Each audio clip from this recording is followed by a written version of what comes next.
Ano kaya yun? Parang may naririnig akong tumatakbo. Ay, baka guni-guni ko lang yun. Kailangan ko nang tapusin ang pangangalakal ko. Maggagabi na din eh. Ha? Sino yan? May tao ba dyan? Nako, hindi ako natatakot sa inyo. Hindi na uso ang pakikipagbiruan ngayon. Kung nananakot ka para umalis ako dito, nagkakamali ka. Matagal ko ng trabaho ang pagbabasurero. Hindi mo na ako mapapaalis dito, kung sino ka man. Sino ka? Bakit ka naman nanggugulat? Naku miss, aatakihin ako sa puso sa'yo eh. Tulungan mo ako. Ano? Bakit? Ano bang nangyari sa'yo? Parang awa mo na. Tulungan mo ako. Miss, hindi kita kilala. Saka isa pa, maggagabi na. Dapat, hindi ka na pumupunta dito sa gubat ng ganitong oras. Sa ganda mong yan, baka ano pang mangyari sa'yo. Papatayin nila ako. Hindi ko maintindihan ang sinasabi mo. Sorry pero wala akong matutulong sa'yo. Itakas mo na ako. Nakikiusap ako. Miss, pagbabasura lang ang alam kong trabaho. Hindi kita kayang buhayin kung itatanan kita.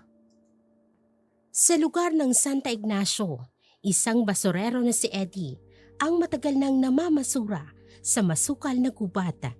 Ngunit sa hindi inaasahang pangyayari, nagkakilala sila ng magandang babae.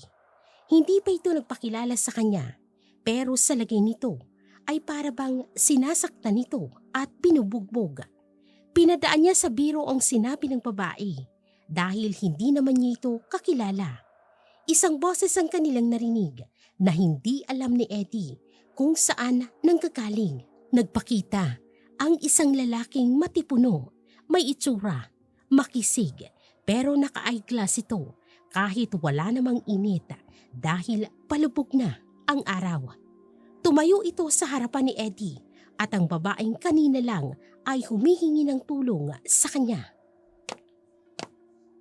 Anong sinabi sa'yo ng babaeng to? At sino ka? Teka ho, bitawan niyo ako. Wala po akong ginagawang masama. Isang hamak lang po akong basurero. Lumapit siya sa akin dahil humingi siya ng tulong. Hindi ko naman ho siya matutulungan at hindi ko naman siya kilala. Wala ba siyang ibang sinabi sa'yo? Maliban ho doon, wala na. Dumating na po kayo eh. Anong sinabi mo? Wala. Ang sabi ko po, pauwi na sana ako. Teka nga, sino ba kayo? Bakit dito kayo sa kagubatan nag-aabulan? Asawa ko siya. Itong magandang babae. Asawa mo? Oo. Hinahanap ko siya. Dahil umalis siya kanina sa bahay. Nako, huwag mong papayagan ng asawa mo na umalis ng ganitong oras. Delikado dito. Baka mapagtripan yan. Walang gagalaw sa kanya dito. Dahil papatayin ko. Ha? Ano? Wala. Susunduin ko lang ang asawa ko. Nako, mabuti pa nga. At nang makauwi na kayo. Huwag na huwag ka nang babalik sa lugar na to. Bakit naman? Gaya ng sinabi mo, delikado dito. Baka mapagtripan ka. Wala naman akong ginagawang masama. Nagtatrabaho lang naman ako para may makain. Ikaw ang bahala. Basta binalaan na kita. Mauuna na kami ng asawa ko. Elena, halika na.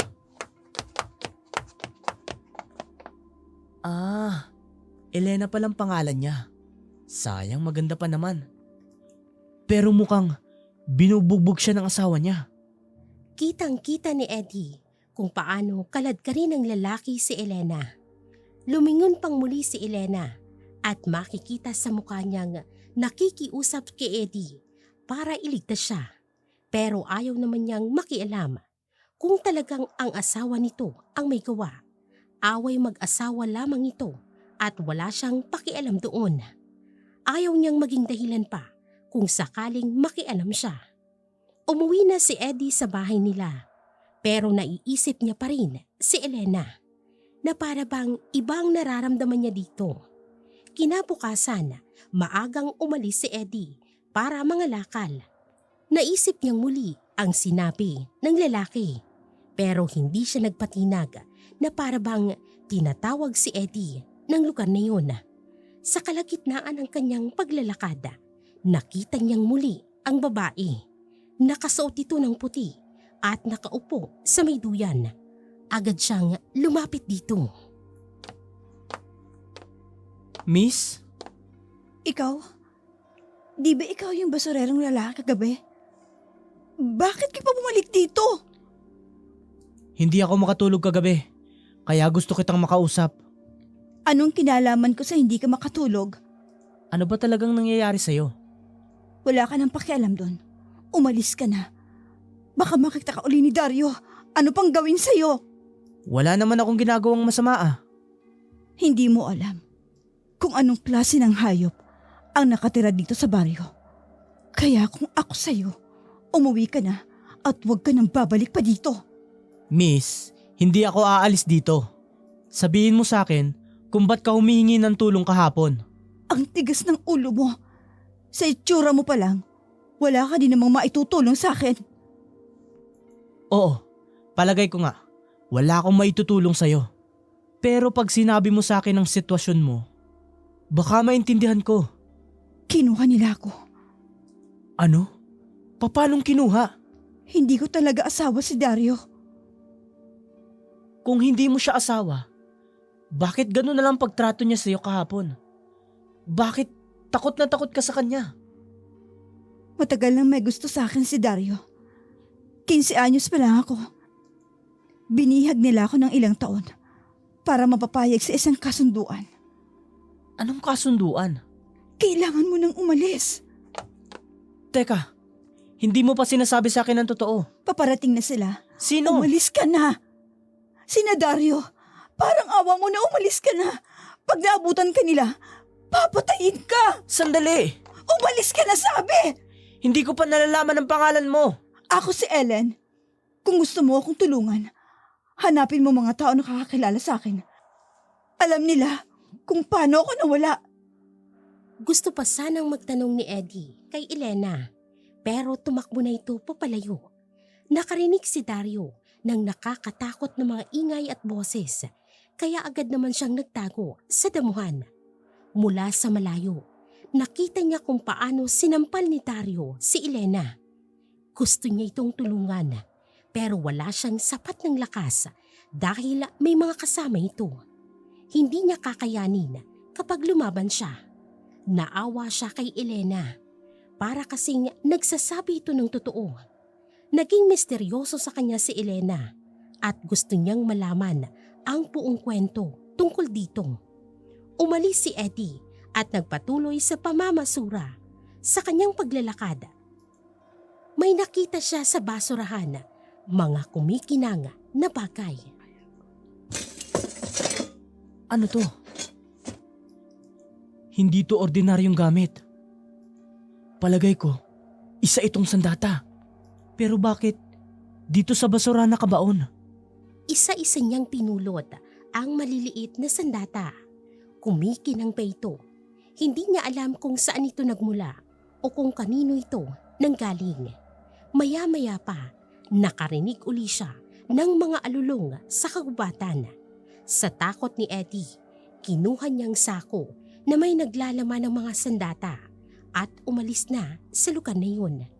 Ilang araw ang lumipas, hindi pa muling namasura si Eddie. Nag-iisip pa siya sa mga misteryosong kanyang natuklasan hanggang sa naalala niya si Maming, isang kilalang albularya sa kanilang baryo. Ngumiti siya at agad na pumunta sa bahay ni Maming. Aling Maming? Sino yan? Si Eddie po ito, Aling Maming. Anak ng yumaong si Rodrigo. Ay, ikaw pala iho. Halika, tuloy ka. Salamat ho. Ay, pasensya ka na rito sa bahay. Kagagaling ko lang kasing manggamot sa kabilang bayan, kaya hindi pa ako nakakapaglinis. Ayos lang ho yun, Aling Maming. Ano palang sadya natin? Ay, saan ka na ba ngayon nagtatrabaho? Wala po akong matinong trabaho. Kaya ho, pagbabasura lang ang ginagawa ko. Aling Maming, Nandito po ako dahil may gusto po akong itanong sa inyo. Ano ba yun? Kilala niyo ho ba si Elena? Elena. Nag-iisang Elena lamang ang kilala ko. Maganda siya. Maputi. Kaakit-akit ang kanyang katawan. Siya ang tinanghal na pinakamaganda sa baryong ito. Siya nga ho. Kung siya ang itinutukoy mo. Pero matagal na siyang nawala. Nawala? Oo. 14 na taon nang nakalilipas nang uli siyang makita. Kaya nga iniisip ng iba na patay na ito. Hindi ba siya hinanap ng magulang niya? Ilang taon itong hinanap ng kaanak niya. Pero bigo ang mga ito. Walang nakakaalam kung nasan siya. Maliban sa isang ito. Sino ho? Ako. Ayaw nila kung paniwalaan. Iniisip nilang patay na si Elena. Nadinukot ito 15 anyos pa lamang. Pero wala namang nakakakita ng bangkay niya. Ibig sabihin, alam niyo ho kung nasan siya? Alam ko kung sinong dumukot sa kanya. Si Dario ho, kilala mo ba? Kilalang kilala. Lahat ng nakatira sa baryo Dalisay ay kilala ko. Yung baryo ho na pinuntahan ko kahapon para mamasura. Yun ang baryo Dalisay? Sa gitna ng kagubatan. Bakit mo pala naitanong ang lahat ng ito? Nakita ko kasi si Elena nung isang araw. Pati ho kahapon. Imposible! Hindi nila pinalalabas si Elena. Bihag nila ito ng ilang taon na. Pero totoo po yung sinasabi ko. Kaya nga nagpakilala siya sa akin na siya si Elena. At para matulungan ko daw, tanungin ko daw yung nakakakilala sa kanya kung paano daw siya nawala. Napakahirap labanan ng baryo Dalisay. Marami nang sumubok. Isa na ang tatay mo doon. Ano ho? Eddie, hindi atake sa puso ang ikinamatay ng iyong ama. Ano? Nakaramdam si Eddie ng takot sa kanyang mga nalaman hanggang sa napagpasyahan niya na lang na umuwi. Nakalimutang itanong ni Eddie ang tungkol sa mga sandata na kanyang nakita. Pagkadating niya sa kanilang bahay, agad naman siyang sinalubong ng nakababatang kapatid na si Felix. Umiiyak ito habang tumatakbo sa kanya. Agad niya itong pinuntahan at lumuhod siya ng bahagya para magpantay silang dalawa ng kapatid. Oh, Felix, ano nangyari? Kuya, may mga itim na lalaki pumunta dito sa bahay. Hinahanap ka. Ano? Anong itsura nila? Malalaking tao po, kuya. Natatakot ako sa kanila. Sabi nila, papatayin ka daw. Sinong mga yun? Hindi ba sila nagpakilala? Hindi po. Hinalughog nila ang buong bahay. May hinahanap sila. Magbihis ka. Aalis tayo ngayon din. Saan tayo pupunta, kuya? Huwag ka ng madaming tanong.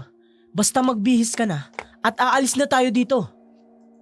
Kuya, nakakatakot talaga sila. Para silang mga zombie. Huwag kang matakot. Andito si kuya. Hindi kita pababayaan. Nangako ako kay nanay at kay tatay na puprotektahan kita. Sige po.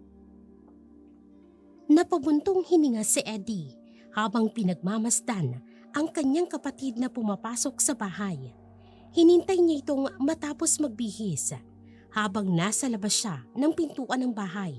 Nagmamasid na baka bumalik ang sinasabi nitong mga lalaki. Pagkatapos magbihis ni Felix, agad niyang hinukay ang ibinaon niyang mga sandata na napulot niya sa basurahan. Sinarado niyang pinto at saka sila nagmamadaling umalis ng bahay nila. Walang ibang maisip na puntahan si Eddie kung hindi ang albularyang si Maming. Napagtagpi-tagpi niya na ang mga pangyayari. Isa lang ang naisip niyang lalaki na pumunta sa bahay nila. Yon ay walang iba kung hindi si Dario. Aling Maming! Oh, Eddie, ay bumalik ka. Kailangan ko ho ang tulong nyo. Oy, bakit? Ano bang nangyari? May mga lalaki pong pumunta sa bahay namin. At tinakot itong kapatid ko. Hindi na kami ligtas sa bahay na yon. Ay, halika. Pumasok kayo. Wala bang nakasunod sa inyo? Sinigurado ko hong wala. Aling Maming, gulong-gulo na ako. Bakit nila ako hinahanap? May mga kinuha ka ba sa kanila? Maliban dito, sa mga napulot ko sa basurahan, wala naman po kong ibang kinuha sa kanila.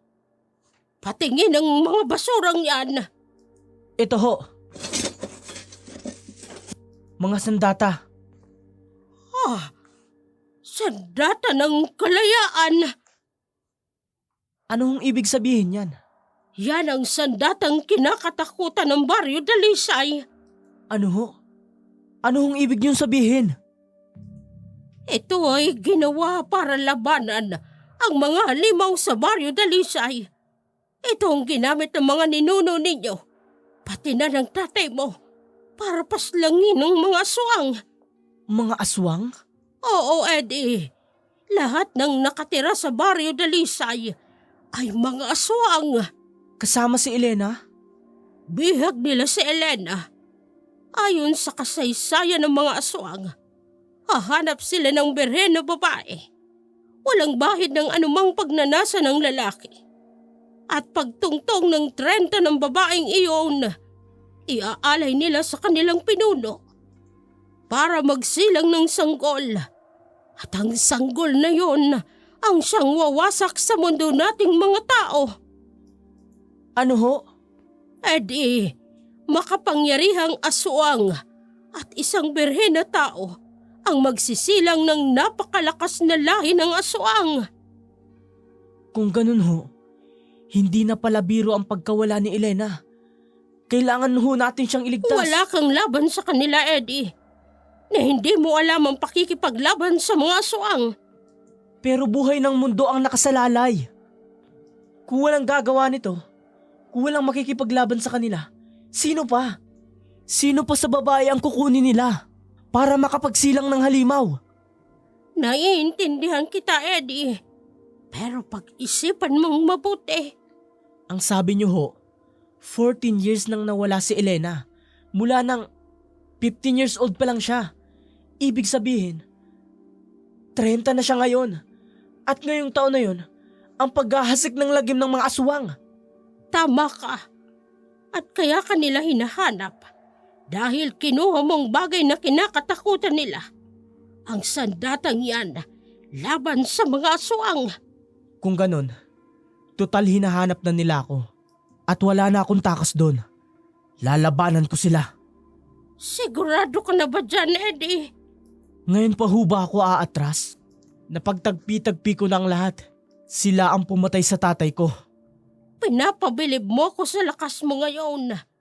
Kung ganoon, sasamahan kita sa laban mo, Eddie. Talaga po, Aling Maming? Oo, Eddie. Matagal na rin ang panahon na may isang taong handang isakripisyo ang sarili para lamang iligtas ang mundo. Kahanga-hangang ginagawa mo. Nagmana ka nga sa iyong ama. Patawarin mo ko kung wala akong nagawa para iligtas siya noon. Hindi niyo ho kasalanan yon, Aling Maming. Dahil ginawa mo naman ang lahat para bigyan sila ng proteksyon. Pero masyadong malakas ang mga aswang, kaya hindi nila kinaya. Ngayong nag-iisa ka lang, kakayanin mo ba sila? Ano ka ba naman, Aling Maming? Kakampi kita at kakampi ko ang Diyos. Di ka nag-iisa, kuya. Felix? Sasamahan kita, kuya, sa laban mo. Ano? Ang bata mo pa. 10 taon ka pa lang. Bakit ba nakikinig ka sa usapan ng matatanda? Kuya, malaki na ako. Tingnan mo, oh, malakas ako. Malakas? Umiiyak ka nga kanina eh. Iba naman yun kanina, kuya. Wala akong sandata nun eh. Ngayon, andyan ka. May sandata ka. Sasama ako. Nako, ikaw talagang bata ka. Ikakapahama ko pa ang gagawin mo. Hindi, kuya. Promise, hindi ako mahiging pabigat sa'yo. Pinag-isipang mabuti ni Eddie ang sinabi ni Felix. Alam niyang walang magagawa ang isang batang katulad ng kanyang kapatid. Pero naisip niyang kailangan niyang may kasama sa kanyang gagawin na pagtugis sa mga aswang. Walang ibang magkakakampi kung hindi silang magkapatid lang. Ilang araw nilang pinagplanuhan ng lahat at nag-insayo sila ng maigi. Pati ng kapatid niyang si Felix, pinag-insayo na din nila. Para kung sakaling maligaw ito o mawala, may kakayahan itong lumaban. Kabang nararamdaman ni Eddie, hindi niya kasi alam ang eksaktong araw o ang buwan kung kailan magta-30 si Elena. Bawat araw na lumilipas ay pabigat ng pabigat para sa kanya. Tila ba bawat araw nababawasan ang buhay niya. Ilang linggo na rin kayong nag-iensayo. Nakikita ko rin na lumalakas kayo. Hindi pa to sapat, Aling Maming. Nakikita kong porsigido kang labanan ng mga aswang. Kahanga-hanga ka, Eddie. Ibang-iba ka sa tatay mo. Doble ang lakas na ipinapakita mo ngayon. Hindi lang ito para sa kaligtasan naming magkapatid, kundi para sa kaligtasan ng buong mundo. Mabuti. Ilang taon din akong naghanap ng taong matapang na katulad mo para labanan ng mga aswang. Ngayon ay kusa kang dumating dito at ipinakita ang iyong taglay. Nakita na nila ang mukha ko, Aling Maming. Pati ang mukha ng kapatid ko. Paano ko sila sasalakayin nang hindi nila alam? Ay, madali lamang yan. Magde-disguise kayo. Ikaw bilang matandang lalaki at si Felix naman bilang apo mo. Sa bagay ho, tama kayo. Sa ganung paraan, hindi nila kami makikilala. Mag-iingat lamang kayo dahil hindi basta-basta ang mga aswang. Huwag kayong mag-alala, Aling Maming. Hanggat nasa atin ang sandata laban sa mga aswang, hindi nila tayo kakayanin. Alalahanin mo rin, Eddie. Ginamit ito ng tatay mo noong nilabanan niya ang mga aswang. Pero hindi niya kinaya at namatay siya. Naiintindihan ko ho, pero sisikapin ko ang lahat para magtagumpay. Handa na sila, Eddie. Pupuntahan na nila ang Barrio Dalisay bilang isang basurero kasama si Felix. Malayong nilakad ng dalawa. Maya-maya lang, nakita nila ang Barrio Dalisay. Nakita ni Eddie ang nagkukumpulang mga tao. Ngunit hindi pala tao, mga aswang na nagpapanggap na tao. Dahan-dahan silang pumunta roon. Nakasuot si Eddie ng pangmatandang kasuotan at kulot ang buhok naman na sinuot ni Felix.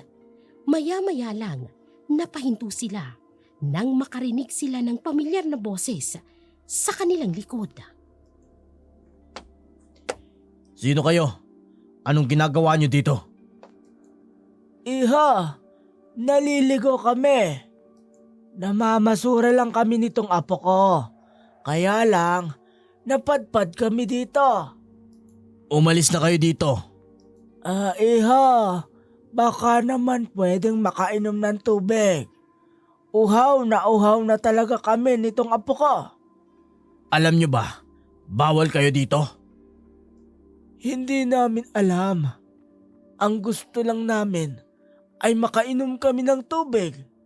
Pag sinabi kong umalis na kayo dito, umalis na kayo! Kung hindi, hindi na kayo makalalabas ng buhay dito. Lalo pat na lalapit na ang kabilugan ng buwan. Isisilang na ang anak ko. Ay iho, ano naman ang kinalaman ng anak mo sa pagkauhaw ko ngayon? Namemiloso po ka pa? Gusto mo ba ngayon pa lang tapusin na kita? Ay, teka lang iho. Matanda na ako. Hayaan mo na lang na panahon ang kumuha sa akin. Pagbibigyan ko kayo ngayon dahil mas mahalaga ang gagawin ko kaysa sa pakikipagtalo sa inyo. Ay, pasensya na iho. Uhaw na talaga kami. Nagmamatigas ka talagang matanda ka. Akmang sasaktan ni Dario si Eddie nang marinig nila ang boses ni Elena. Tumingin silang lahat kay Elena. Gumanda ito sa suot na puting damit. Hindi nagpahalata si Eddie nang makita niya si Elena. Kahit sa loob-loob niya ay gusto niyang sumigaw at patayin ang mga aswang na nasa harapan niya. Nananatili si Eddie na kalmado at hinahayaan na makalapit sa kanila si Elena. Ayaw niya ring tingnan ito sa mga mata dahil baka makilala siya nito at mabuko pa ng mga aswang sa harapan nila. Dario, Anong ginagawa mo dito? Pumasok ka sa loob. pumayag na ako sa gusto ninyo. 1 linggo na lang. Kabilugan na ng buwan. Nakipagkasundo na ako sa inyo kapalit ng kalayaan ang nasasakupan ko. Papayag ako, isila ang anak mo. Sila ang nangahas na pumunta dito sa Barrio Dalisay. Kaya kung mapahamak man sila, kasalanan nila. Tumigil ka na, Dario. Nag-usap na tayo tungkol dito. Oo nga. Dahil ba dun sa bastardong nakilala mo? Huwag mong ipasok sa usapan natin si Eddie. Alam mong hindi niya kagustuhan ang mapunta sa lugar nito. Pero bakit niya kinuha ang mga bagay na hindi naman sa kanya? Wala siyang alam doon. Basta ito ang tandaan mo, Dario. Kapag sinaktan mong magkapatid na yon, aatras ako sa kasunduan natin. Sa tingin mo ba, may magagawa ka? Sa 14 na taon na kulong ka dito, may nagawa ka ba? Wala. Pero ngayon nagkaisip na ako. Meron. At meron akong magagawa. Sige nga, ano yun? Makikipagtalik ako sa kahit sinong lalaki. Iniingatan mo pagkaberhin ko, hindi ba? At alam natin pareho yon. Bullshit! Saktan mo ako. Saktan mo ako ulit. Hindi ako magdadalawang isip sa sinasabi ko. Kayong dalawa, umalis na kayo dito. Wag na kayong babalik. Tugon ni Dario sa nagpapanggap na sina Felix at Eddie. Saka nito tuluyang tinalikuran sila. Naiwan naman si Elena. Malakas ang loob nito na sagot-sagutin si Dario dahil alam niya na ang kahinaan ng mga aswang. Tiningnan ni Elena sina Eddie at Felix na tila ba kilala niya ang mga ito. Agad namang yumuko si Eddie. Sino kayo? Bakit kayo nandito? Delikadong baryong ito. Iha, hindi naman namin alam na bawal pala dito. Gusto lang namin na mga lakal. Pinagbigyan na po kayo ni Dario. At ngayon, sisiguraduhin niyang hindi na kayo makakaligtas pa kapag bumalik pa kayo dito. Salamat sa pagligtas mo sa amin. At pasensya na din, Iha, kung nakinig kami sa usapan ninyo. Ayos lang ho yun, Tang. Sige na po. Umalis na po kayo. Anong klaseng tao ang nakatira dito? Hindi niyo na kailangan pang malaman. Ang gawin ninyo po, iligtas niyo sarili niyo. Alis na. Sandali. Kilala mo ba si Eddie? Oo. Matagal ko na siyang kilala. Lagi ko siyang nakikita na mamasura. Hindi ko alam kung saan siya hahanapin ngayon. Sabi ni Dario, wala na daw ito sa tinitirhan niya. Pwede ko siyang kausapin para makapag-usap kayo. Hindi na kailangan. Sa susunod na linggo, pagsapit ng kabilugan ng buwan, hindi ko alam kung mabubuhay pa ako niyan. Ay, Iha, bakit ka naman pumayag?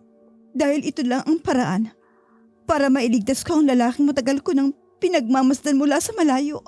Si Eddie ba? Umalis na kayo. Mahal mo ba si Eddie? 2 beses lang kami nagkakilala. Pero ilang taon ko na siyang pinagmamasdan. Hindi yan ang tanong ko. Oo. Pero kahit naman sabihin kong mahal ko siya o gusto ko siya, hindi ko rin naman alam kung may pagtingin siya sa akin at andito sa mundo ni Dario. Sa mundong walang saya, kundi puro lungkot lang. Ay, Iha, itatakas ka dito ni Eddie. Ha? Paano? Isang hamak lang na basurero si Eddie. At hindi niya magagawang iligtas ako sa kamay ni Dario. Sige na po, umalis na kayo. tumalikod na si Elena. Samantalang natulala si Eddie sa kanyang mga narinig. Kahit nagpapanggap siya bilang matanda, ramdam niyang sinasabi ni Elena. Hindi niya akalain na gusto pala siya nito. At aaminin niya sa kanyang sarili na noong una lang na nakita niya si Elena, ay may gusto na rin siya sa babae. Nakaramdam si Eddie ng saya at ng lungkot. Saya dahil nalaman niyang gusto siya ng babaeng mahal niya. At lungkot dahil kailangan nitong magsakripisyo para sa kanyang kaligtasan. Sa kanyang pag-iisip, bigla siyang kinalapit ng kanyang kapatid. Hoy, kuya, umalis na tayo dito. Iniisip mo siguro si Ate Ganda, no? Anong ate ganda? Yung babae kanina. Uy, kinikilig ka doon. Ikaw talaga. Ano bang pinagsasasabi mo? Hindi Oo, hindi daw. Gusto ka nga niya eh. Narinig ko kanina yun. Nagkamali ka lang ng pandinig. Ang daming Eddie sa mundo. Walang ibang Eddie na namamasura, kuya.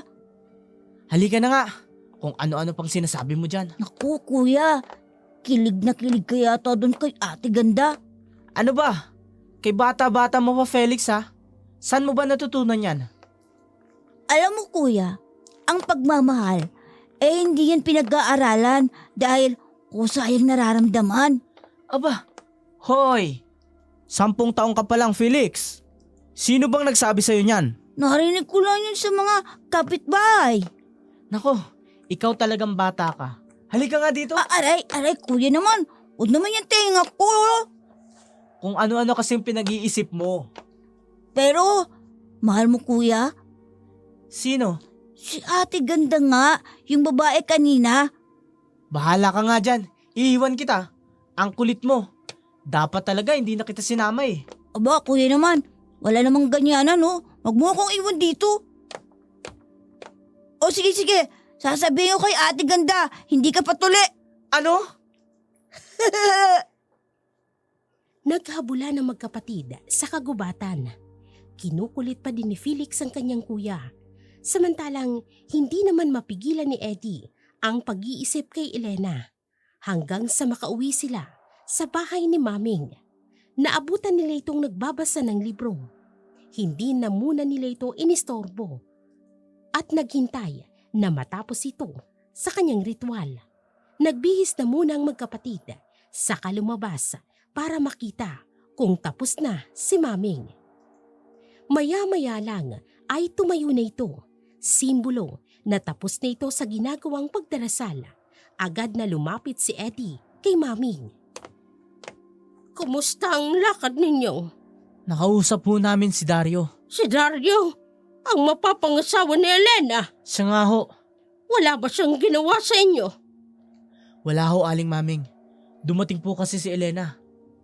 Hindi naman ba kayo nakilala? Maayos po yung pagkakagawa nyo dito. Hindi po talaga kami nakilala. Pati nga po si Elena eh. Malapit ng kabilugan ng buwan. Ang gabing hinihintay ni Dario. Ang pagsalubong ng dugo ng aswang at ang dugo ng birhen ng tao. Na siyang magsisilang ng isang malakas na uri ng aswang. Aling Maming, narinig ko po kanina. Tinanggap na ho ni Elena ang kapalaran niya. Kapalit noon ay ang kalayaan nating mga tao. Huwag kang basta-basta maniniwala sa sinasabi ng mga aswang, Eddie. Oo nga't, yun ang sinabi nila kay Elena. Pero traidor ang mga aswang. Isang malakas na aswang ang isisilang ng isang berhen. At hindi papayag ang mga aswang na hindi niya masakop ang mundo natin. Ano hong gagawin natin? Bago sumapit ang kabilugan ng buwan, kailangan nating maganda sa laban. Susugod po ba tayo? Hanggat maaari. Oo. Kailangan natin silang maubos, Eddie. Alam kong iniisip mo. Huwag kang mag-alala. Ililigtas natin si Elena. Ano ho?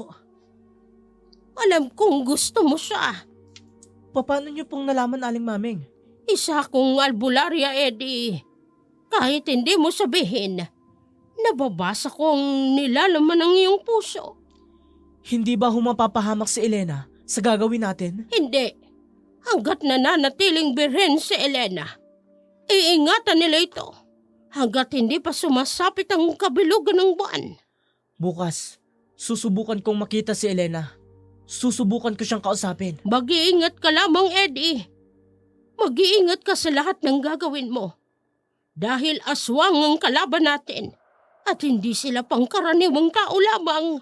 Huwag ho kayong mag-alala, Aling Maming. Hindi ko ho yun makakalimutan. Gusto kong iligtas si Elena. Nakikita kong mahal mo nga siya. At alam ko na magtatagumpay ka. Lumakas ang loob ni Eddie dahil sa sinabi ni Maming. Naging komplikado sa kanya ang lahat. Buhay niya at buhay ng kapatid niya ang nakasalalay, pati na ang buhay ng nakararami. Kinabukasan, maagang nagising si Eddie. Wala na si Maming, samantalang nakita niya si Felix na naglalaro sa labas.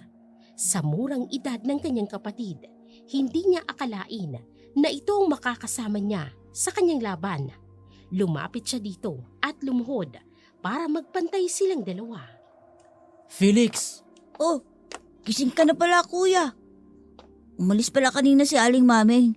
Hindi ka na niya inistorbo dahil baka raw malayo pang panaginip mo at andun si Ate Ganda.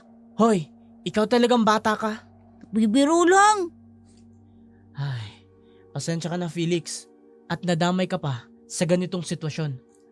Dapat sa edad mong yan, ang iniisip mo ay pag-aaral. Ayos lang yung kuya. Matalino naman ako. Kaya kong humabol sa mga eskwela namin. Di ko alam kung saan mo ba nakuha yung kayabangan mo.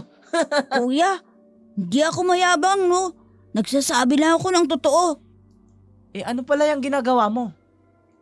Ah, ito. Dati kasi sa school, pinagawa kami ng teacher namin ng ganito. Ano bang tawag dyan? Ang alam ko, para siya pana, yung bang panguli ng ibon, lalagyan mo siya ng bato o dito sa may garter. Oo, pero bakit mo ginagamit yan ngayon? Eh para tumulong sa'yo kuya. Kapag may masasamang tao, etong gagamitin ko sa kanila. Aba, bakit? Marunong ka bang gumamit niyan? Ay, sapul na sapul kuya. Sige nga, pakitaan mo nga ako. Sige, teka etong bato. Nakakita mo yung ibon sa taas? Mahuhulog yan ang hindi namamatay. Paanong hindi namamatay? Tapos nahuhulog? Oo kuya. Target ko lang yung pakpak niya. Tingnan mo. Aba, Oo, ayos ah. Sapul na sapul. pinagpa-practicean ko yan kuya. Magagamit natin to kapag lulusob tayo sa masamang tao. Nako, ikaw talaga. O sige, magsanay ka. Pero aalis muna si kuya ha. Isa ka pupunta. May pupuntahan lang ako. Sige. Kaya ko naman ang sarili ko. Tsaka, sabi naman ni Aling Maming, hindi delikado dito sa bahay eh. Walang maglakas loob na papasok dito. Sandamakmak ba naman ang sandata sa buong bahay? Nako, ikaw talaga. Napakakulit mo. Mana lang ako sa'yo. O sige na, baka mahuli pa ako sa lakad ko. Masayang hinawakan ni Eddie ang buhok ng kanyang kapatid at naglakad na papalayo. Ang unang sumagi sa isip niya ay makita si Elena. Pumunta siya sa lugar kung saan una niyang nakita si Elena. Hindi niya ito nakita roon. Pangalawa siyang pumunta sa may duyan pero hindi niya rin ito nakita. Maya-maya lang, nakarinig siya ng yabag ng mga paa. Nagtago si Eddie sa may malaking kahoy at doon nakita niya si Elena at may kasama itong dalawang bantay. Naghahanap muna siya ng tiyempo para makausap ito. Narinig niyang nagpaalam si Elena na iihi, kaya naman tumalikod ang mga bantay. Nagkaroon ng pagkakataon si Eddie na hawakan ng braso ni Elena at tinakpan ang kanyang bibig gamit ang kamay nito. Huwag kang gagawa ng ingay. Asan si Ma'am Elena? Nako, hanapin natin. Patay tayo kay Boss Dario kapag nalaman niyang nawawala si Ma'am Elena. Wala na sila. Anong ginagawa mo dito? Andito ako para iligtas ka. Hindi mo alam ang sinasabi mo. Gusto mo bang mapahamak? Handa akong mapahamak. Mailigtas lang kita. Tumahimik ka. Ilang beses na kitang pinagbalaan. Ilang beses na kitang pinagtabuyan. Lisanin mo ang lugar na to. Alam ko. Ilang beses mo na akong pinagtabuyan. Ilang beses mo na akong binalaan. Pero sa mga beses na yon, mas lalo akong nagkaroon ng lakas ng loob para iligtas ka. Wala nang panahon para iligtas mo ko. Binenta ko ng katawan ko at ang kaluluwa ko sa mga aswang na yon para lang mabuhay ka at ng ibang tao. Hindi mo kailangan gawin yun. Dahil kaya kong labanan sila. Sa anong paraan? Hindi na importante yun. Basta ililigtas kita. Dahil ano? Dahil Dahil ano? Ano ba? Kung may gusto kang sabihin, sabihin mo na. dahil mahal kita. Ano? Ano ba? Bakit mo ako hinalikan? Alam kong gusto mo din ako, Elena. Saan mo naman narinig yan? Wala akong sinabing gusto kita. Bakit ba kailangan mo magsinungaling sa sarili mo? Bakit hindi ka patas lumaban? Ano bang gusto mong sabihin ko? Na gusto mo ko at mahal mo ko. Oo. Oo, Eddie, mahal kita. Noon pa. Noong bata pa naman tayo. Kahit hindi pa naman kita kilala. Matagal na kitang nakakita. 15 anyos pa lang ako noon. Nang mapadpad dito. Sa halos 14 years kitang nakakita sa malayo. Oo, gusto kita. Pero wala ka nang magagawa. Paano mo bang nasasabing wala akong magagawa? Dahil hindi sila tao. Naiintindihan mo ba yun? Aswang sila, Eddie. Ilang araw na lang. Magiging isa na ako sa kanila. Magsisilang ako ng sanggol. At ang sanggol na yun, kayang pumatay ng ilang tao. At ayaw kong mapahamak kayo. Kaya pakiusap, iligtas mo na lang ang sarili mo. Hindi. Hindi kita iiwan dito. Bakit ba hindi mo maintindihan yon? Wala na akong takas. Gagawin ko ang lahat para mailigtas ka. Pangako yan. Kapag nahuli ka nila, papatayin ka nila. At hindi ko kaya yun, Eddie. Ano ba? Hindi nila ako kayang saktan. Magtiwala ka naman sa akin, Elena. Ilang taon na akong gustong iligtas sa mga tao. Ng kamag-anak ko. Pero wala silang napala. Wala, hindi ba? Namatay sila. At hindi nila nakamit ang hustisya. Ayoko may isang tao na naman na magsasakripisyo para iligtas ako. Alam kong namatay sila dahil sa pagligtas sa'yo. Isa na doon ang tatay ko. Pero hindi ibig sabihin nun, mangyayari sa akin yun. Kakampi ko ang Diyos. Bakit bang tigas ng ulo mo, Eddie? Pinapalala mo ang sitwasyon. Sumama ka na sa akin ngayon. Ipapakita ko sa'yo kung paano kita poprotektahan sa mga aswang. Saan tayo pupunta? Sa lugar kung saan hindi makakapasok ang mga aswang. Kahit saan tayo magpunta, mahahanap nila tayo. Hindi nila tayo titigilan. Magtiwala ka sa akin, Elena. Pangako ko sa'yo, bago ka nila masaktan o dukutin, ako munang makakalaban nila. Niyakap ni Eddie si Elena at mabuti na lang yumakap ito sa kanya pabalik. Nagkaroon si Eddie ng pag-asa na sasama sa kanya si Elena at hindi nga siya nagkamali. Tumango ito sa kanya, tanda na sasama talaga ito. Masayang tumakbo sina Eddie at Elena, lalong-lalo na kay Elena. Para siyang nakawala sa malagim at masalimuot na nangyari sa kanyang buhay. Para siyang nakalaya sa pagkakakulong niya sa kamay ng mga aswang. Dinala ni Eddie si Elena sa bahay ni Maming. Doon, nakita ni Eddie si Maming kasama nitong kapatid niyang si Felix. Masayang sinalubong ng matanda ang dalawa, lalo na nang makita nito si Elena. Elena, ikaw na ba yan?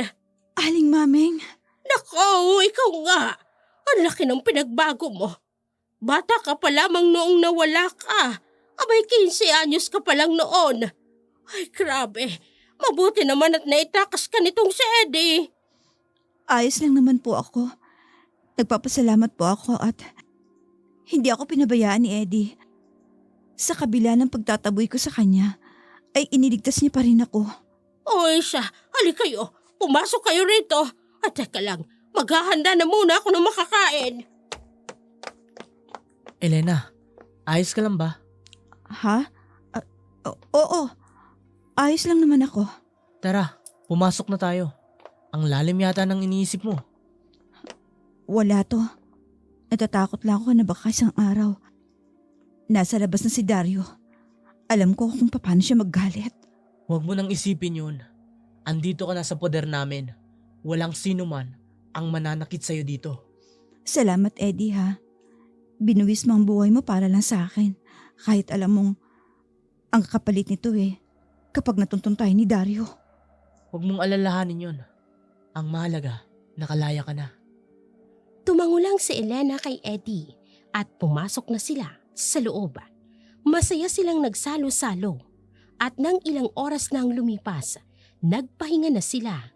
Ayaw tumabi ni Eddie kay Elena sa pagtulog dahil inirerespeto niya ang babae. Kaya naman silang dalawa ni Felix ang magkatabi. Si Elena naman natulog sa kwarto ni Eddie. Kinabukasan, nagising si Elena. Bumangon siya dahil sa ingay sa labas. Nakita niya si Eddie na nagpa-practice ng suntok at gumagamit ng sandata. Nang biglang may kumalapit sa kanya. Ate Ganda, gustong gusto mo talaga ang kuya ko, no? Ano? Ako, Ate Ganda, pareho kayo lagi ng reaksyon ni kuya. Alam kong gusto mong kuya ko at gusto ka din naman niya. Ilang taon ka na, bata? 10 taon pa lang ako, Ate Ganda. 10 taon ka pa lang. Saan mo natutunan ng ganyan? Kay bata-bata mo pa. Pilyo ka na. Ay, di naman po, ate. Masaya lang po ako na may nagkakagusto kay kuya. Bakit? Wala ba siya naging girlfriend? Pamamasura lang ang trabaho ni kuya eh. Mula nang mamatay si tatay, yan ang trabaho niya. Yan ang bumubuhay sa amin. Hindi ba siya nahihirapan? Hindi. Gustong gusto pa nga niyang ginagawa niya eh. Tsaka, doon ka niya nakilala. Ikaw na bata ka talaga. Oo, Ate Ganda. Alam mo ba, may sinabi pa yan si kuya noon eh. Ano naman yun? Hoy! Ano naman ang sinasabi mo kay Ate Ganda mo? Wala namang kuya. Sinabi ko lang kay Ate Ganda na nananaginip ka tuwing gabi. Ano? Oo, naririnig ko pa nga sinasabi mo, Elena, mahal na mahal kita. Ililigtas kita. Hoy! Loko kang bata ka. Wala akong sinasabing ganyan. Nang wala kuya. Meron kaya? Tumahimik ka na. Umalis ka na nga dito. Kuya naman eh. Alis! Pasensya ka na dun sa kapatid ko, Elena. Ayos lang. Natutuwa nga ako eh. Sa murang edad nun, ang dami niyang natututunan. Ewan ko ba sa batang yun? Kung saan niya natutunan ang mga ganyan. Baka naman kasi kapag nanliligaw ka sa babae, pinapakita mo sa bata. Ha? Isang babae lang tinitibok ng puso ko, no? At ikaw lang yun. Nako, magkapatid talaga kayong dalawa. Gutom ka na ba? Tara, kumain na tayo. Pumasok na sila sa loob at kumain. Hindi pa nangangalahati ng oras. Bigla silang nakarinig ng ingay sa labas ng bahay. Dali-daling lumabas si Eddie. Nakita niyang naghihingalo ng gumagapang si Aling Maming. Agad niya itong nilapitan at binuhat. Nagmamadali siyang inilagay sa malaking upuan si Aling Maming at isinara ang lahat ng pintuan. Pati si Elena at Felix nagulat sa kanilang nakita. Umupo si Eddie sa tabi ni Aling Maming habang ginagamot niya ang sugat nito. Aling Maming, ano nangyari sa'yo? Sinugod ako ng mga aswang. Alam nilang nasa akin kayo tumutuloy. Papatayin nila kayo. Hindi habang buhay na magtatago kami sa kanila. Darating ang araw, lalabas din kami sa bakuran mo at hindi namin alam kung ligtas kami sa labas. Hinahanap nila kayo. Kahit magsinungaling man ako, nakaabang sila sa malayo. Kailangan ko silang hanapin, Aling Maming. Hindi mo sila kaya, Eddie. Bukas ng kabilugan ng buwan, magiging malakas na sila. Sapat na ang ilang linggong pag-iinsayo ko. Kaya ko na silang tapatan at ang kanilang mga kapangyarihan. Sigurado ka na ba, Eddie? Baka hindi mo pa sila kayang labanan. Aling Maming, kung hindi ngayon, kailan pa? Paano kung hindi ganyan ang abutin mo? Aling Maming, tinuring na kita bilang isang ina. Paano kung gumising na lang ako, isang araw na wala na kayo? Hindi ko mapapatawad ang sarili ko. Hindi mangyayari yun. Malakas. Aling Maming, tigilan niyo ng pagpapanggap na ayos ka lang. Desidido na ako. Haharapin ko na sila bukas. Eddie, Aling Maming, hindi ko to gagawin para lang sa sarili ko, kundi para sa bayan natin. kung yan ang desisyon mo, nasa likod mo lang ako, Eddie. Kahit anong mangyari, lalaban pa rin ako. Tumingin si Aling Maming kay Elena, pero nagulat si Eddie dahil lumabas ito ng bahay. Sumenyas lang si Maming na puntahan niya si Elena. Tumayo si Eddie at hinalikan sa noo si Maming bago ito tuluyang lumabas para kausapin si Elena. Sa labas, nakita niya itong nakaupo sa malaking upuan. Lumapit siya dito at nakita niya itong nagpupunas ng mga luha. Elena, ayos ka lang ba? Bakit ka umiiyak? Hindi mo naman kailangang isakripisyo ang buhay mo eh. Madami ang madadamay kapag hindi ko tatapusin ang laban. Hindi kayo madadamay. At hindi kayo mapapahamak Kapag ano? kapag ibinalik mo ako kay Dario. Ano? Eddie, ako ang kailangan nila. Ako ang gusto nilang makuha.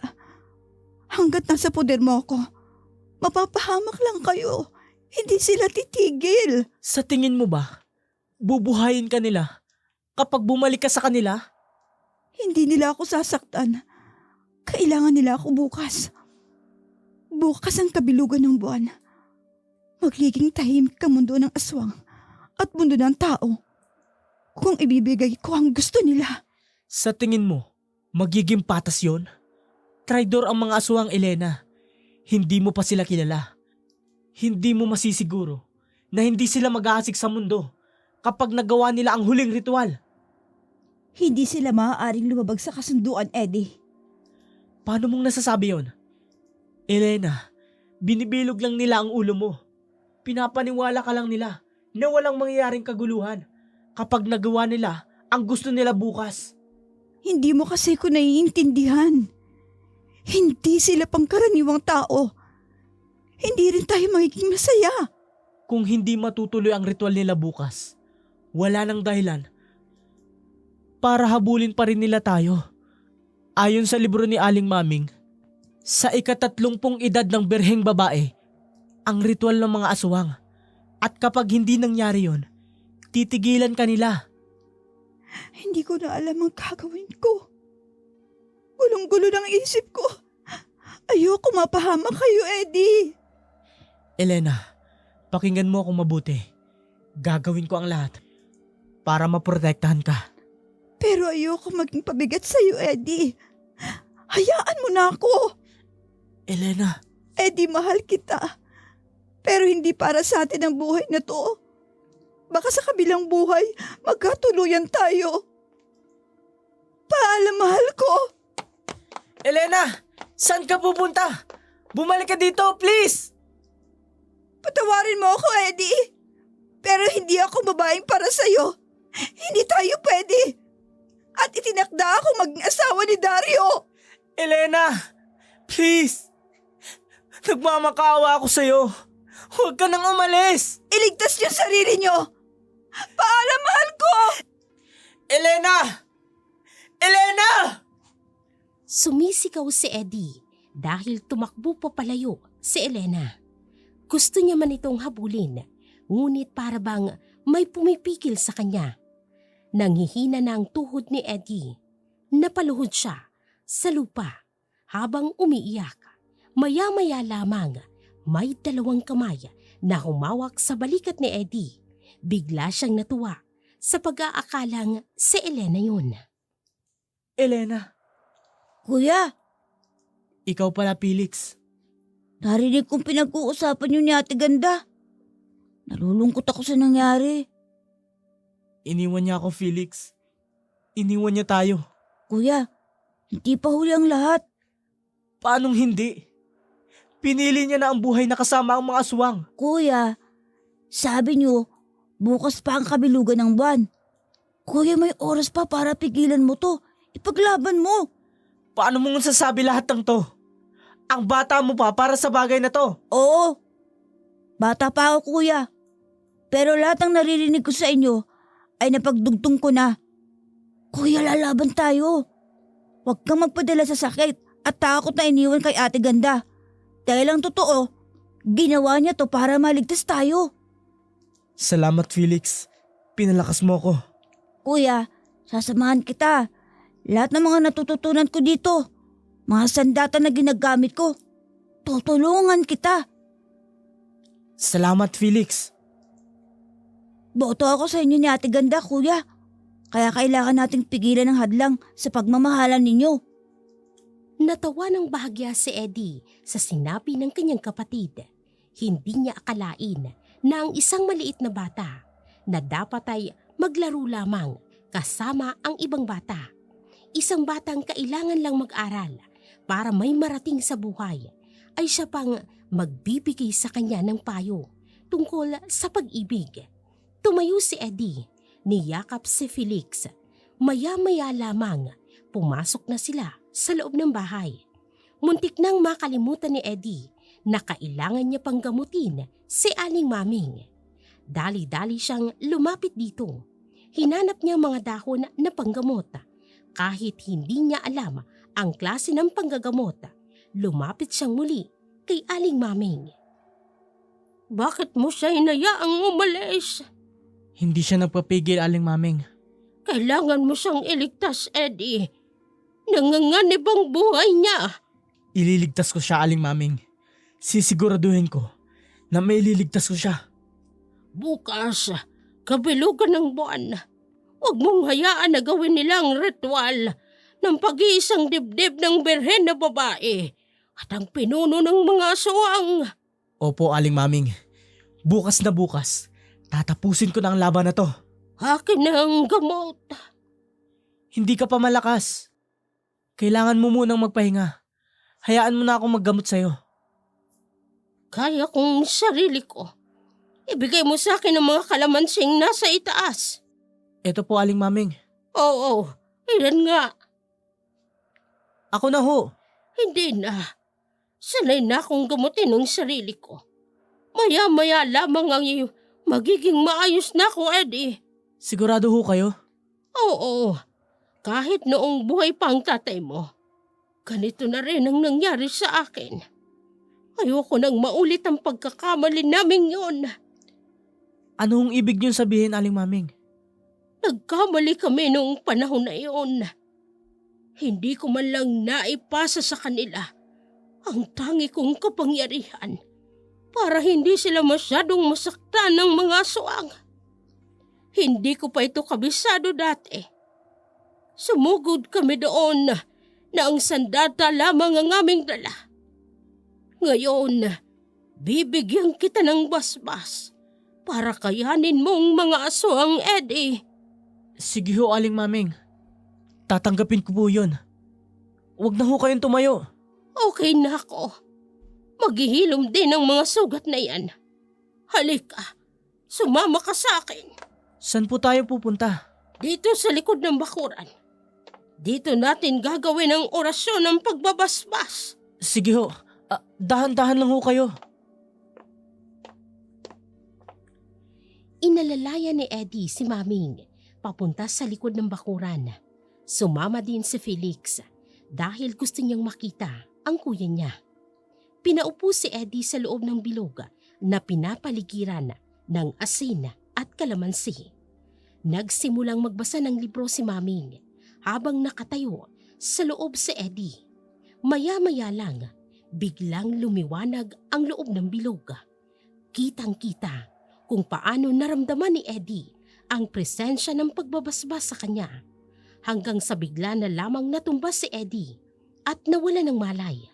Dali-dali namang pumunta sa kanya si Felix. Aling Maming, anong nangyari sa kuya ko? Normal lamang ito. Ang mawala ng malay ang isang tao kapag pinasahan ng basbas ng albularya. Magiging albularyo na po ba si kuya? Parang ganoon na nga, Felix. Paano po natin dadalhin si kuya? Ang bigat naman yan. Ikaw talagang bata ka, oo. Hayaan mo muna siya ng ilang minuto. Gigising din siya. Ay, akala ko po isang araw. Ay talaga namang napakakulit mong bata ka. Ang mabuti pa, maghanda ka na. Bakit po? Maaga kayong aalis ng kuya mo bukas. Hindi ba't gusto mong sumama? Opo, Aling Maming. Kung ganoon, tulungan mo kong mag-ayos ng mga gamit na dadalhin niyo bukas. Paano po si kuya? Hayaan mo muna siya. Maya-maya lamang ay gigising na yan. Sigurado po kayo? Di niyo ako ginujoke? Oo naman. Wala tayo sa pelikula ngayon, Totoy. Halika na. Di naman Toto yung pangalan ko, tsaka malaki na ako eh. Ay, nakong bata ka. Halika na sa loob. Bilisan mo. Kinaladkad ni Aling Maming si Felix habang tumatawa. Saka sila naghanda ng mga gamit. Lahat ng napulot dati ni Eddie sa basurahan, inayos ni Aling Maming. Saka ang iba pang sandata para sa paglusob nila kinabukasan. Ang latigo na pangontra sa aswang, ang kalamansi na magbibigay ng pagbagal sa pagsalakay ng aswang. Ilang sandali pa, habang busy si Felix at si Aling Maming, gumising na rin si Eddie. Sabay-sabay silang gumawa ng mga sandata. Kumusta ang pakiramdam mo, Eddie? Ayos na po. Parang gumana ang pakiramdam ko. Senyales lamang yan na napasahan ka na ng kapangyarihan at ng basbas ng isang albularya. Salamat ho, Aling Maming. Ngayon, handa na akong iligtas ang babaeng mahal ko. Ang babaeng gusto kong makasama habang buhay. May tigilan mo muna ang pagdadrama mo. Bukas, gawin mo ang lahat para lamang pigilan sila. Hayaan niyo ho, ako ang tatapos sa mga aswang. At mawawala na sa mapa ang Baryo Dalisay. Oy, di wow! Matapos ang kanilang pag-uusap, nagpahinga na sila. Maaga pa silang maglalakbay kinabukasan patungo sa Baryo Dalisay. Kinabukasan, nang magising si Eddie, handa ng kanyang mga kagamitan. Sa kanya niyaya si Maming at Felix. Ngunit sinabi ni Maming na hindi siya makakasama dahil masama pa rin ang pakiramdam nito. Kaya naman silang dalawa na lamang ng kapatid niya ang maglalakbay. Nasa kagubatan na sila nang makita nilang dalawang nakaitim na lalaki at sa palagi nila, galing ito sa Baryo Dalisay. Agad na ginamit ni Felix ang kanyang sandata. Sapol! Loko ka talaga! Bilisan mo na! At tiyak kung dadami pa sila. Kuya, tingnan mo! Nako, ang daming bantay. Kung mag-alala kuya, akong bahala dyan. Sapol ulit! Aba, gumagaling ka na ngayon ah. Siyempre kuya, ilang linggo yata ako nag-practice nito. Tara, dito tayo sa likod dumaan. Narating nila ang daanan sa likuran. Isa-isang pinatumba ni Eddie ang mga bantay. Nakapasok sila sa Barrio Dalisay. Parang normal lamang ang baryo. Pero lahat ng nakatira doon ay aswang. Nakita ni Eddie ang isang kulungan at nagulat siya nang makita si Elena. Puno ito ng bugbog sa katawan at may dugo pa sa labi. Hindi pinairal ni Eddie ang galit niya. Dahan-dahan siyang lumapit sa gwardya at sinaksak niya ito. Agad silang lumapit sa kulungan. Elena, gumising ka. Eddie, bakit ka pa pumunta dito? Hindi ko hahayaan na maging asawa ka ng aswang na yon. Eddie, mamayang gabi ng selebrasyon. Wala nang panahon para iligtas mo ko. Tumakas na kayo. Hindi ako papayag. Ililigtas kita at uubusin ko ang lahi ni Dario. Papatayin ko sila.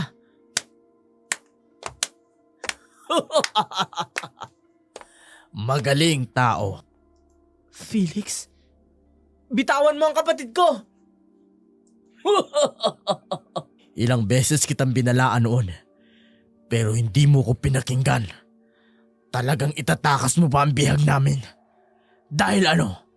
Sa pagmamahal mo sa kanya? Bakit hindi mo na lang kami hayaan na maging masaya? Ginawa naming bihag ng ilang taon. Tapos ikaw ang makikinabang? Isang hampas lupang tao na wala namang kayang gawin. Pakawalan mo kami!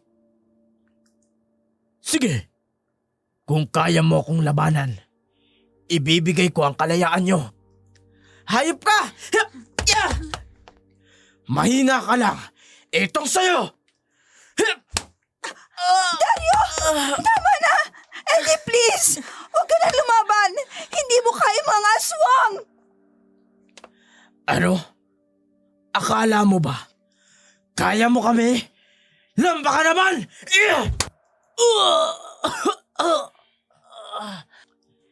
Hindi mo pa nga nakikita ang tunay kong anyo. Pero natalo na kita. Handa ka na bang mamatay? Wag! Tingnan mo, Elena. Kung paano ko papatayin ang lalaking kinalulukuhan mo.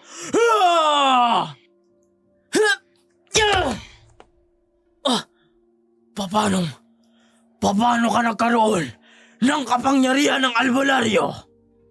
Mahalaga pa ba yun? Oh, handa ka nang mamatay? Hindi maaari to. Sugurin siya!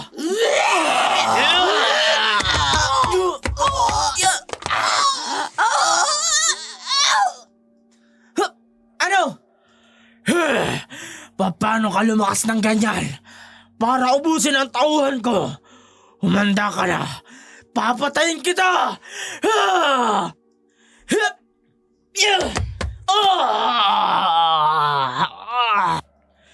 Tama na. Wala akong makita. Tapos na ang paghahari mo sa Barrio Dalisay. Mawawala na ang Barrio Dalisay. Hindi! Wag! Eddie, okay ka lang ba? Oo, ayos lang ako. Ikaw ba? Sinaktan ka ba nila? Hindi. Ayos lang ako. Andito ka na. Halika na. Umalis na tayo. Paano sila? Hindi na sila malakas ngayon. Malapit na ang kabilugan ng buwan. Wala na ang leader nila. Lilisanin na nila ang Barrio Dalisay. Sigurado ka ba? Oo, sigurado ako. Kaya umalis na tayo. Felix, halika na! Iika-ikang inalalaya ni Elena si Eddie. Masaya silang lumabas ng Barrio Dalisay. Hindi pa sila nakalalayo nang nakarinig sila ng pagsabog. Tiningnan nilang Barrio Dalisay. Bigla na lamang itong lumubog. Nawala ang lahat ng mga bahay. Naglabasan ng mga abo at nagmamadali agad silang lisanin ang lugar na yun. Nang dumating sila sa bahay ni Aling Maming, napatakbo si Eddie. Nang makitang nakahandusay si Aling Maming, lumapit siya dito at hinawakan ang kamay nito. Aling Maming, tapos na. Natalo ko na sila. Nanalo tayo. Aling Maming, anong nangyari sa'yo? Hindi na ako magtatagal dito sa mundo. Ano? Bakit? Ito ang kapalit ng pagsaling ko sa iyo sa pagiging albularyo. Ano hong ibig niyong sabihin? Buhay ang kapalit kapag isinalin ng kapangyarihan ng albularya sa normal na tao. Ano ho? Ibig sabihin, dahil sa sinalin mo sa akin ang kapangyarihan mo, mamamatay ka na? Oo, edi. Aling Maming, bakit mo ginawa yon? Bakit hindi mo sinabi sa akin na kamatayan ang kapalit nun? Eh di sana, hindi ko na lang tinanggap. Dahil ayokong mamili ka. Ayokong mamili ka kung ililigtas mo si Elena o mabuhay ako. Edi, masaya akong nakita kang masaya kay Elena. At hindi lang si Elena ang nailigtas mo, kung hindi ang buong mundo. Kaya salamat, Eddie. Salamat sa lahat. Hindi, lumaban ka Aling Maming. Ibabalik ko sa iyo ang kapangyarihan mo para gumaling ka. Hindi na pwede, Eddie. Gamitin mo ang kapangyarihang ito laban na sa mga aswang. Pero wala nang mga aswang Aling Maming. Marahil ay wala ng Baryo Dalisay. Pero ang mga aswang ay hindi mawawala. Hindi man rito sa baryo natin, kung hindi sa ibang lugar. Gagamutin kita. Aling Maming, huwag mo kaming iwan. Naiintindihan kong nararamdaman mo, Eddie. Pero kailangan nating tanggapin ang katotohanan. Hindi, Aling Maming, gumising ka. Aling Maming! Tana, Eddie. Wala na siya. Patay na si Aling Maming. Hindi, Elena. Buhay pa siya. Hindi pa siya patay. Eddie, gumising ka. Nasa harap mo na. Wala na siyang buhay. Tumahan ka na. Hindi magiging masay si Aling Maming sa ginagawa mo. Napakabait niyang tao. Siya lang ang tumulong sa amin. Siya ang bumuhay sa aming magkapatid. Bakit ang daya ng mundo? Kung sino pang mabait, siya pa ang madaling kunin. Ginawa niya to para mailigtas ka. Kasi kung hindi niya pinasa sa'yo ang kapangyarihan ng pagiging albularya, napatay ka na sana ni Dario. Niligtas ka niya. Niligtas niya tayo. Hindi ko kayang tanggapin. Yeah. Parang ang sakit-sakit ng pagkawala niya. Alam ko masakit sa'yo, Eddie. Pero magiging masaya si Aling Maming kapag ikaw ang sumunod sa yapak niya. Anong ibig mong sabihin? Ikaw ang papalit sa kanya bilang manggagamot. Lalaban sa mga aswang. Paano kung gagawin yun? Wala akong alam sa paggagamot. Hindi ito pinag-aaralan. Kusa itong darating at matututunan. Nasa sayo ang kapangyarihan ng albularya. Kaya lahat ng gagawin mo ay katumbas ng pagpapagaling. Ayokong mangako, pero susubukan ko. Para ipakita kay Aling Maming na hindi ko iiwan ang pagiging albularyo. Niyakap ni Elena si Eddie. Tinanggap nila ng buo ang kanilang sarili. Lumipas ang ilang buwan. Handa na si Eddie na ibakay si Elena. Naging masaya naman ang kanilang pagsasama. Mula nang mawala si Aling Maming, si Eddie nang nagpatuloy sa panggagamot. Hindi akalain ng mga taga doon na mula sa pagiging basurero ay naging isa na itong albularyo. Sa tuwing may panganib, agad na tumutulong si Eddie sa bayan nila. Parang isang panaginip ang nangyari sa kanya. Simula nang malaman niyang tungkol sa baryo ng mga aswang, ang dating simpleng buhay niya ay nagdulot sa kanya ng isang aral. Nakilala niyang babaeng hindi niya hinanap pero kusang dumating. Nakita niya rin ang totoong pamilya na kahit pinagkaita ng tadhana ay naging susi ito para maging matatag siya. Sa ngayon ay masaya na si Eddie sa buhay niya kasama si Elena at ang kapatid niyang si Felix na ngayon ay bumalik na rin sa pag-aaral. Marahil ang iba ay hindi makapaniwala sa kanilang kwento. Pero totoong nangyari at sila lang ang nakakaalam.